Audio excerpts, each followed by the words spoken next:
दिन जंगल में बड़ी हलचल थी। सब जानवर इधर उधर भाग रहे थे। शेर राजा ने घोषणा की, अब हमारे जंगल का भी हवाई सफर शुरू होगा। जो सबसे होशियार होगा वही बनेगा जंगल एयरलाइंस का पायलट। सारे जानवर बहुत खुश हुए। हाथी बोला, मैं उड़ाऊंगा जहाज। तोता बोला, नहीं नहीं, मैं उड़ाऊंगा, मुझे उड़ना आता है। लेकिन तभी पेड़ से छलांग लगाकर बंदर मोंटी बोला, पायलट तो मैं बनूंगा, मुझे ऊंचाई से डर नहीं लगता। सारे जानवर हंसने लगे। अरे बंदर, तू तो पेड़ों पर झूलता है, जहाज कैसे उड़ाएगा?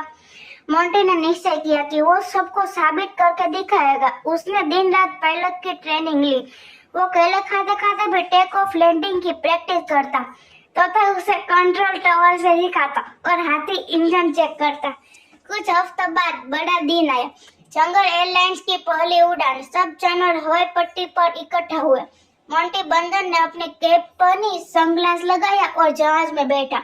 बकल अप दोस्तों, उसने माइक पर कहा, यहाँ है कैप्टन मोंटी बोल रहा है। जहाज धीरे धीरे चला, फिर व्रुम करके उड़ गया। सब नीचे से ताली बजाने लगे। हमारा बंदर पायलट सच में उड़ गया। आसमान में उड़ते हुए मोंटी ने देखा, बादलों के बीच इंद्रधनुष चमक रहा था। उसने सब जानवरों को दिखाने के लिए कुछ केले की तस्वीरें भी खींच ली। लौटकर जब जहाज उतरा तो शेर राजा ने कहा, मोंटी तू सच में जंगल का सबसे होशियार पायलट है। उस दिन से मोंटी को सब कैप्टन मोंटी करने लगे और हर उड़ान के बाद वो मुस्कुरा कर कहता, जंगल एयरलाइंस में आपका स्वागत है, केले खाते रहिए और मुस्कुराते रहिए।